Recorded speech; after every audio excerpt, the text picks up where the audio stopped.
Mundo Ejecutivo presenta.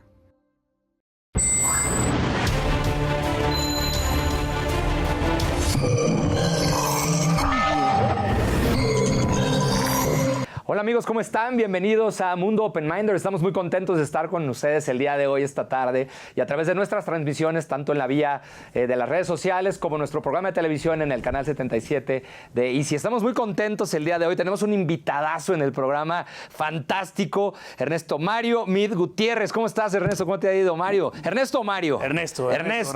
¿Cómo estás, Ernesto? ¿Cómo te ha ido? Muy bien, muy contento de estar aquí, muy contento de ser parte de esta comunidad de Open Minder, ¿no?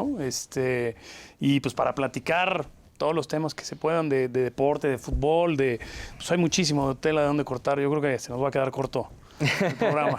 Esperemos que podamos sacar el mayor provecho del tema. Déjenme contarles que Ernesto es uno más de nuestros Open Minders, y el ser Open Minder me parece que es uno de los principales temas que hoy en día la asociación, la organización que se está creando, y este movimiento y este ruido que está generando los Open Minders tiene a muy orgulloso a todos los que formamos parte de este grupo, de este movimiento, porque parte de algunos principios elementales, ¿no? Este tema de ser honorable, de cumplir tu palabra, de ayudar a los demás. ¿Para ti qué representa, qué significa ser un Open Minder? Pues mira, yo después de muchos años de estar en gobierno, en despachos grandes, hace 2, 3 años decidí independizarme y buscar generar un despacho que tuviera cierta visión, que la visión siempre fuera ayudar a tus clientes y hacer que tus clientes y potenciar todo lo que tus clientes hacen. Entonces, creo que en los despachos que a lo mejor estuve se quedaban cortos en esa parte. Entonces dije, tenemos que no ser yo alguien que le presta servicio a un cliente, sino volverme como un socio del cliente y generar y hacer sinergias para crecer juntos, ¿no? Entonces, esa es una visión que adopté desde hace 3 años, y cuando se genera este tema de ser Open Minder, pues empiezo a encontrar con muchas personas que tuvieron en cada uno de sus ramos una visión muy parecida, ¿no? De decir, oye, pues ¿cómo sumamos? No queremos acaparar el mercado, no queremos ser el todas mías, sino más bien, oye, usando un poco de una metáfora deportiva, pues pasar el balón y decir, pues esto lo haces tú muy bien, pues te lo paso a ti y yo sabes que hago bien esto, cómo compartimos, cómo hacemos que crezcamos todos juntos, ¿no? Creo que esta parte de los Open Minders son las que a mí sobre todo me engancharon, me siento muy identificado y creo que con el crecimiento que ha tenido vamos a ir logrando todas estas metas, ¿no? Fantástico. Déjenme contarles, amigos, que Ernesto es socio administrador de Meade Brand and Sports Legal Management. Para todos aquellos que están en el ámbito jurídico, yo soy abogado, también trabajé en una firma de abogados durante algún tiempo, pero para todos nuestros amigos abogados es el Cristiano Ronaldo de los abogados, en pocas palabras, ¿no? Es aquella persona a la que todo mundo como abogado en algún momento aspiramos llegar a ser, el que trabaja en el mundo deportivo. Ernesto, ¿qué tal es ese mundo a nivel jurídico, a nivel legal? ¿Qué tan complejo, qué tan divertido, qué tan retador, qué tan complicado es ser un abogado en México en el tema deportivo? Pues mira, es un reto padrísimo. Para empezar, yo soy amante del deporte y en algún momento quise jugar fútbol, he hecho triatlones, me gusta nadar, me gusta mucho el tema del deporte, ¿no? Y creo que lo que le falta al deporte en México es la profesionalización en muchos de sus aspectos, ¿no? Por eso no tenemos los resultados que quisiéramos. Y como no hay una profesionalización desde el punto de vista deportivo, como empresa, como captación de patrocinios, etcétera, etcétera, entonces, pues también a los abogados a los directivos les parece que los abogados no somos estrictamente necesarios, ¿no? Entonces, pues, hacen muchas cosas. Yo siempre como abogado, yo litigo desde hace casi 20 años y siempre yo a mis clientes les digo, oye, es que es mejor ser preventivo que reactivo. El litigio es, ya te metiste en un conflicto y vemos cómo lo solucionamos, pero lo ideal es no tenerlos, ¿no? Entonces, ser preventivo y que no haya tal conflicto. Lo que pasa en el deporte es eso, como parece que obvian la parte legal, entonces de repente se meten en muchos problemas sin darse cuenta, por cláusulas que no son claras, por dobles contratos, por que no están al día en sus temas fiscales, por 1.000.000 de cosas que suceden en el día a día, ¿no? Entonces, el gran reto es hacerles ver lo necesario que eres, y entonces generarles un impacto en su economía, generarles certeza jurídica, y sobre eso entonces ya van a decir, oye, pues este gasto que estoy teniendo en un abogado, al final no es un gasto, es una inversión para evitarme un dolor de cabeza. Sí, problemas futuros, ¿no? Sí. Ahí hay un tema enorme, ¿no? Además también de mucha gente, ustedes saben, amigos que nos siguen, de lo complejo que puede llegar a ser futbolista, ser un deportista de alto rendimiento. Tu foco está en hacer lo mejor que puedas en el terreno de juego, no en estarte asesorando en temas administrativos, pero ahí es donde muchos de ellos pierden todo su patrimonio al cierre de su carrera deportiva, ¿cierto? Te ha tocado ver eso, me imagino, muy seguido, ¿no? Sí. Es en parte de lo legal, pero también deben de tener como un equipo multidisciplinario que los apoye en temas de patrimonio, en temas de seguros de vida, en temas de... ¿no? Me ha tocado que les venden una casa, que les venden un coche y nunca saben dónde quedaron los papeles, ni se los entregaron, ni saben quién se los vendió, ¿no? Cierto. Entonces, o sea, al final, ¿quién es el propietario del coche que le vendieron? ¿No? O sea, de esas cositas hasta otras mucho más grandes. Entonces, los deportistas, como dicen, se deben de concentrar en lo que hacen, en ganar la medalla, en ser el mejor corredor, en tener el mejor tiempo, el más alto, el más fuerte, el más rápido, ¿no? Y deben de dejar esta otra parte a los profesionales, ¿no? Deben tener un equipo de médicos, un nutriólogo, deben de tener alguien que le vea sus temas de redes sociales, alguien que les vea el tema de marketing y, por supuesto, pues, también alguien que les vea toda la parte legal. Usualmente son los agentes, ¿verdad? En los casos de deportes profesionales como el fútbol o algunos otros, pero luego normalmente es la familia, los papás, algún tío, ¿no? La mamá la que acaba resolviendo ese tipo de temas de forma casera con sus cuates y acaban metiéndolos en unas broncas terribles, ¿no? Exacto. Y además cuando son un familiar, de repente también hay una parte emocional que les juega en contra, ¿no? Al final los agentes son profesionales en su tema y se pueden sentar con un equipo y decirle, oye, no te voy a recibir tal dinero, ni tal baja de sueldo, ni un contrato de un año, quiero 5, ¿no? Y te mantienes al margen. El problema a veces de que entran los familiares es eso, que se lo toman personal, a veces una crítica a su hijo la toman también no de la mejor forma y entonces de repente rompen con una relación que a lo mejor podría haber durado muchos años más, ¿no? Sí, el mezclar el tema personal con el tema profesional es muy complicado y más en un entorno de alta pasión y de alta tensión como puede ser el tema deportivo. Pues miren, en el siguiente bloque, si estás de acuerdo conmigo, vamos a platicar de cómo se vio afectado el entorno deportivo, jurídico, con el tema de la pandemia y qué, como OpenMinder, qué cosas has tenido que hacer para poder reinventarte y para poder ayudar a tus clientes a que se reinventen también desde la perspectiva legal. Vamos a hablar de cómo les ha ido mal a algunos de los clubes de fútbol en México durante esta pandemia, cómo han perdido el dinero, cómo han tenido que reestructurar un montón de temas. Ya lo veremos en el siguiente bloque, así que sigan con nosotros y por favor, no se nos vayan.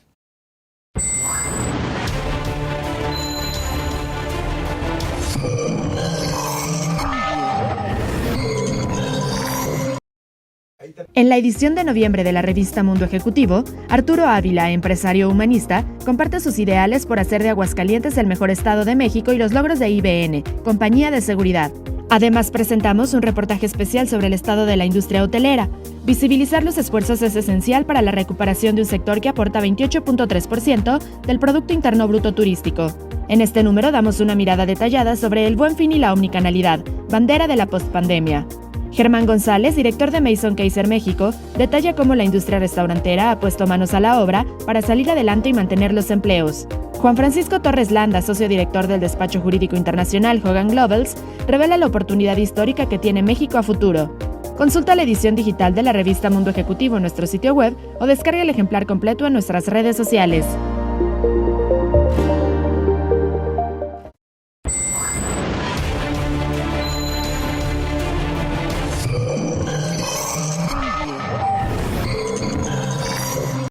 Amigas, amigos, ¿cómo están? Ya estamos aquí de vuelta con Ernesto Mead platicando de todos estos temas a nivel deportivo, de los contratos, de cómo se ha visto afectada la industria deportiva en el mundo y en México como consecuencia de la crisis sanitaria que estamos viviendo. ¿Qué nos podrías decir, Ernesto? ¿A ti qué te ha tocado ver? ¿Cómo han tenido que reinventarse los equipos, los deportistas? ¿Qué se ha tenido que hacer para mantener vivo el deporte en México como consecuencia de esta crisis sanitaria que estamos viviendo? Pues mira, ha sido durísimo. Yo creo que en todos los ámbitos de la economía, pero pues el deporte no está fuera de esto, ¿no? primer punto, gran parte del dinero que los equipos profesionales de fútbol reciben es de las taquillas, ¿no? Una es el dinero que reciben por la transmisión de sus partidos, y la otra es por la taquilla y lo que venden en un partido de fútbol, playeras, cervezas, refrescos, esquilmos, etcétera, etcétera, ¿no? Esa es una parte importantísima de los ingresos de los equipos. Durante esta pandemia no lo han tenido, ¿no? ¿Sí? Incluso, por ejemplo, en el fútbol mexicano, la liga se terminó antes de tiempo. Entonces, no hubo liguilla. No hubo liguilla, no hubo ni siquiera campeón. O sea, creo que estaban por ahí de la fecha 12 o 13 y se terminó, ¿no? Se decidió que se terminaba la liga. Entonces, los equipos tenían contratos con televisoras para transmitir esos partidos. No se transmitieron esos partidos, ¿no? Pues a lo mejor también tenían contratada seguridad para los partidos, a lo mejor también tenían grupos de animación, o a lo mejor tenían algunos sponsors que iban a poner los patrocinios, sí, ¿no? o activaciones dentro de los estadios, que ahora es muy común. Entonces, todo eso y a lo mejor estaba prepagado. ¿Qué pasa cuando sucede una pandemia? ¿Qué pasa cuando es una causa de fuerza mayor que hace que incumplas un contrato? No y es sin culpa irresponsabilidad para nadie. Exacto, no es culpa de ninguno de los dos. O sea, no es la voluntad de una parte incumplir con ese contrato. Entonces, pues, ¿qué se tiene que hacer? Pues llegar a una negociación que afecte lo menos que se pueda a las dos partes. Claro. Y eso es lo que nosotros tratamos de hacer. Cuando teníamos algún cliente en esta situación, decirle, oye, pues tienes que pagar esto, pero no estás obligado porque esta causa de fuerza mayor está haciendo que no estés obligado, pero también la otra parte, pues sí invirtió en, no sé, posicionar cámaras o en comprar los stands, o bueno, ¿cómo le haces para negociar y llegar a un arreglo que pueda beneficiar a las dos partes?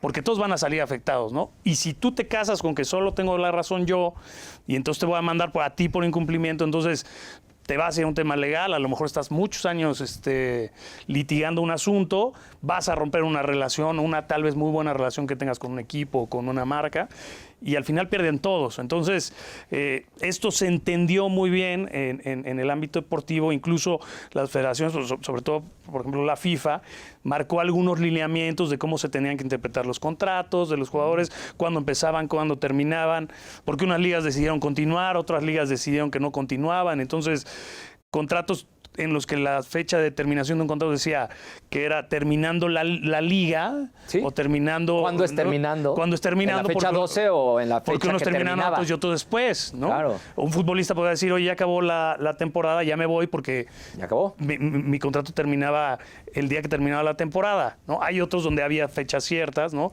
Por ejemplo, el caso de Messi, que dicen que había una cláusula con una fecha cierta y aún así causó un revuelo y hubo un pleito de interpretación que si tenía que entenderse que era cuando terminaba la liga o cuando la fecha cierta que estaba en el contrato.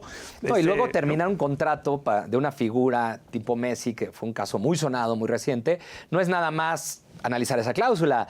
Hay contratos de patrocinio, hay contratos con marcas, hay contratos de un montón de temas que tienes que analizar porque hay muchas afectaciones. Hay temas de marca que están ligados al club y no necesariamente al jugador. O sea, ¿cómo funciona todo ese mundo? Pues mira, te digo que la FIFA y algunas otras federaciones, cuando vieron que se venía todo este tema, entonces sacaron algunos lineamientos de interpretación. No pueden obligar a todos los clubes a cómo decides cada relación con cada uno de tus jugadores o con cada uno de tus patrocinadores. Eso sería imposible.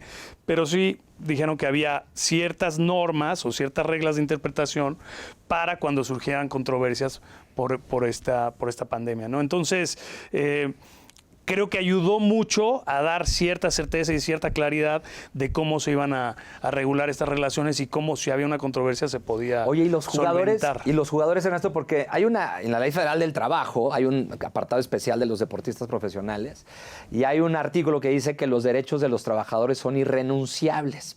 Pero cierto es, amigos, y ustedes lo sabrán, que en esta pandemia muchas empresas renegociaron con sus trabajadores y les decían, oye, no tengo dinero para poderte pagar lo que te pagaba, dame chance de ver qué podemos hacer. Y entraron en estas negociaciones. ¿Qué pasó en el tema deportivo con los jugadores? ¿Les dejaron de pagar el sueldo? ¿Les pagaban la mitad? ¿Cómo se dio esa tensión con los jugadores? Porque pues hay ni modo de que por fuerza mayor no te pago el sueldo y no comas, ¿no? No, claro.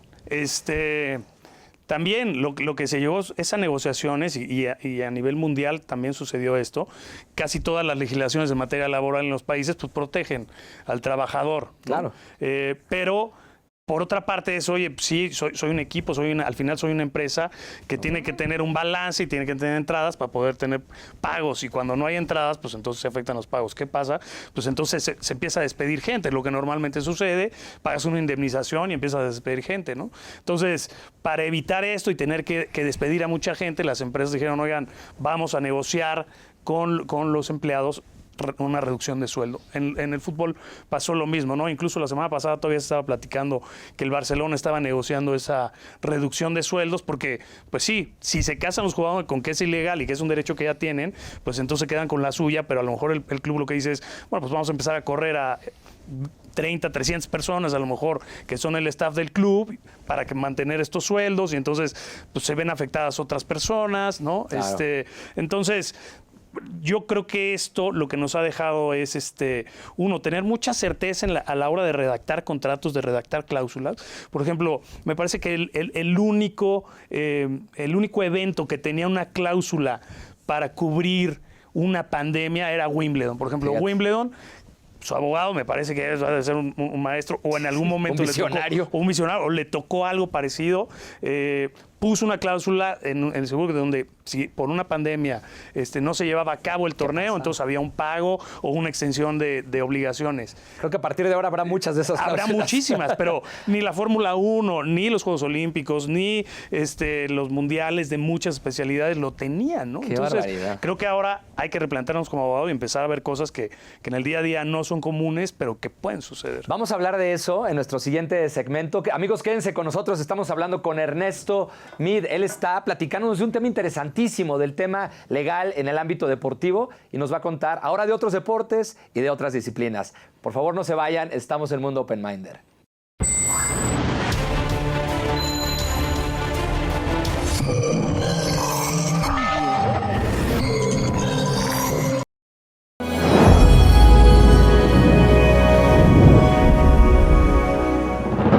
Por sexto año consecutivo, las 1000 empresas más importantes se reúnen para impulsar el crecimiento de México. Este año, los temas centrales serán las relaciones comerciales de México con Corea del Sur, Gran Bretaña, Canadá e Italia. Además, nuestros panelistas abordarán temas como la transformación digital, fintech, empresas ante la crisis, salud, turismo, inmobiliaria, e-commerce y delivery. Sé parte del evento donde nuestro país y los negocios convergen, creando un contexto de expresión, generando así nuevas relaciones, proyectos y negocios. El evento se llevará a cabo el 2 de diciembre del 2020 de manera virtual. Adquiere tus accesos en la página cumbre1000.com y sé parte de las 1000 empresas más importantes de México. La nueva realidad de los negocios.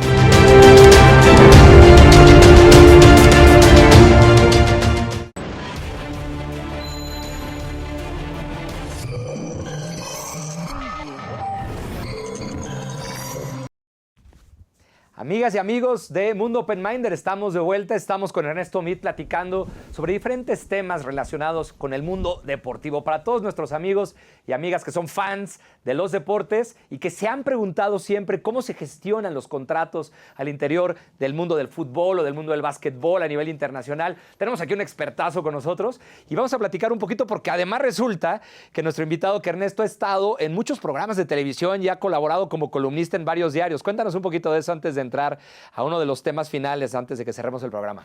Sí, pues mira, igual en pláticas con amigos que están en medios, que normalmente ven los temas desde el punto de vista periodístico, ¿no? De repente salía el tema de la mordida de Luis Suárez o el caso de Neymar o la suspensión del Barcelona para contratar por el tema de los menores. Entonces, pues así en pláticas me decían, oye, ya me lo explicaste muy bien y yo no sabía eso, ¿no quieres venir al programa y lo platicas así? Bueno, pues perfecto. Entonces, pues empecé a ir a programas de televisión. La verdad es que para mí es una forma de darme a conocer, de Claro. dar a conocer lo que hago, de dar a conocer el derecho del deporte, que me interesa muchísimo.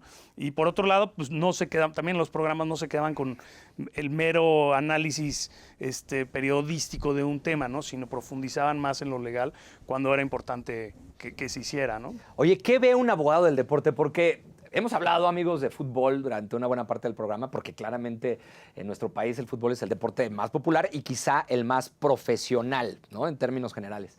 pero ¿qué hace un abogado del deporte? O sea, si alguno de nuestros amigos nos está siguiendo y quiere mandarte un currículum y te pregunta, oye, Ernesto, ¿cuál va a ser mi chamba? ¿Qué tendría que hacer esta persona o con qué tendría que cumplir para poder adentrarse al mundo del mundo jurídico deportivo? Bueno, es que es un mundo amplísimo, ¿no? Hemos platicado mucho de las relaciones de deportistas con equipos, con federaciones, etcétera, pero podemos hablar de tecnología en el deporte, hablando de palos de golf, de pelotas, de balones, ¿no? Toda esta tecnología que se genera, ¿no? El Big Data ahora es importantísimo para todos los equipos generar Big Data para analizar sus equipos, para analizar a los rivales. Esto también se protege y esto también tiene un valor tremendo, ¿no? Las marcas, ¿no? Los patrocinios, cómo se usan los patrocinios, que no te invadan una marca, que si tú pusiste tu logo acá y después lo usaste mal, entonces, ¿qué te va a pasar? ¿Qué consecuencia jurídica va a tener? ¿No? Incluso, por ejemplo, ha habido controversias de tatuadores que tatúan a un jugador de fútbol, a Messi o a LeBron James, y demandan a una compañía de videojuegos porque usaron en el videojuego la obra que es el tatuaje, ¿no? Entonces, o sea, desde cosas de derechos de autor, de derechos de imagen, de derecho de marca, de patentes, de tecnología, o sea, es un campo amplísimo, ¿no? De renta de estadios para alguien que va a organizar un partido, de cómo se le paga a los equipos, de en qué moneda, si hay transacciones internacionales. Es un mundazo, o sea, gigante. O sea, parece algo muy pequeño el derecho del deporte, pero en realidad estás empapado de muchas otras ramas del derecho que tienes que conocer. Oye, fíjate que me tocó ver hace poquito esta serie famosísima de Michael Jordan que se llama The Last Dance. Seguramente la han visto. Amigos, está por ahí en alguna de las plataformas de streaming más famosas. Y hay una parte en la que narra que Michael Jordan tenía un patrocinio, entiendo, con Nike, ¿verdad? Sí. Porque le había pagado desde al principio unos derechos muy importantes por portar la marca. Y que cuando va al Dream Team en las Olimpiadas, era otro el patrocinador y él no quería portar la otra marca. Y entonces utiliza la bandera norteamericana para cubrir la marca. En ese momento ha de haber sido un escándalo, Sí. ¿no? Y aquí en México tuvimos algo muy parecido con Jorge ¿sí? Campos. También tenía la misma marca de patrocinador, la selección tenía otra y por ahí estuvo a punto de no ir a un mundial porque había una cláusula en su contrato que decía que no se podía poner otro tipo de ropa. Y estuvo así de no ir al mundial, ¿no? Entonces, qué divertido trabajo, es bastante Ernesto. divertido. Y te digo, si te apasiona el deporte, mucho más. Oye, ahora en este tema de la comparación entre la profesionalización del deporte en México versus otros países. Si lo comparamos, por ejemplo, con Estados Unidos, no hay nada que hacer. Pero en otras latitudes, porque entiendo que tú no nada más asesoras deportistas y agentes de este mundo deportivo en nuestro país, sino ya con la internacionalización del fútbol y de otras disciplinas y las redes sociales y los medios y la digitalización, pues puedes hacerlo prácticamente en cualquier geografía, sabiendo que tu expertise está en México, desde luego, pero este tipo de contratos son globales, son internacionales con las marcas, ¿no? Sí, sí, sí. ¿Cómo lo comparas, la institucionalización y la profesionalización de nuestro país con otros países? Mira, tenemos empresas muy fuertes atrás del deporte, entonces eso ayuda a que crezca, pero sí, en Estados Unidos tienen años luz, ¿no? Nos llevan años luz en este tema, y sobre todo en apoyo y en generación de deporte. Canadá, Inglaterra, muchos países europeos también están muy avanzados, pero pues parte de lo que estamos haciendo es esto, ¿no? Al dar certeza legal, entonces haces que sea mucho más fácil y que empresas se quieran vincular con el deporte. Esto hace que se genere más deporte, que haya más dinero alrededor del deporte y por lo tanto crezca, ¿no? En estructura y por supuesto que en resultados deportivos. ¿Cuál dirías, Ernesto, que es el mayor problema del deporte en México? La falta de profesionalización y la falta de recursos dentro de las federaciones, ¿no? Este tema que no sean profesionales y que de repente haya mucha discrecionalidad en las decisiones que se toman a nivel federativo hace que muchas empresas sean reacias a invertir en deporte o en este tipo de federaciones que no están muy claras en sus formas de hacer las cosas, ¿no? Ha de ser bastante complicado lidiar en una disciplina, por ejemplo, no sé, en el básquetbol, en el atletismo, con federaciones poco evolucionadas y que de alguna u otra forma imperan bajo esquemas que desafortunadamente han generado muchas dudas, ¿no? Sí, generan dudas desde el gobierno, generan dudas desde la iniciativa privada. Entonces nadie se quiere vincular, nadie quiere apoyar y los deportes que a lo mejor podrían ser muy grandes de repente se quedan rezagados, Perfecto. ¿no? Sin desarrollo. Perfecto, Ernesto. Estamos a punto de terminar. ¿Dónde te pueden encontrar nuestros amigos que te ven a través de nuestras redes sociales o a través de Easy en el canal 77 de Easy? ¿Dónde te pueden encontrar? Pues mira, mi despacho, la página de mi despacho es www.meadelegal.com, ahí me pueden encontrar. En las redes sociales, Ernesto M. Meade, en Twitter, en Instagram, en Facebook.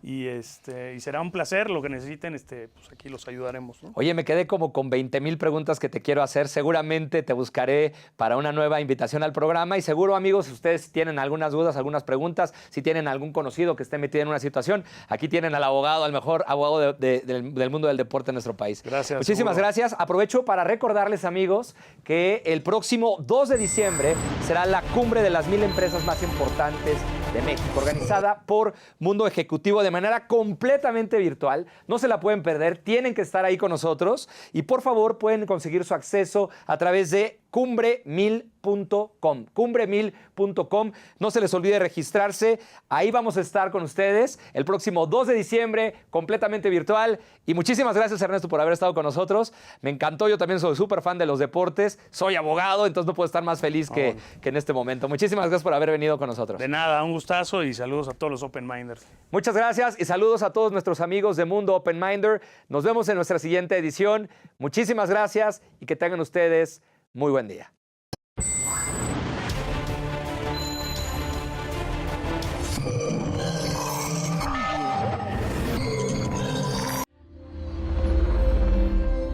Mundo Ejecutivo presentó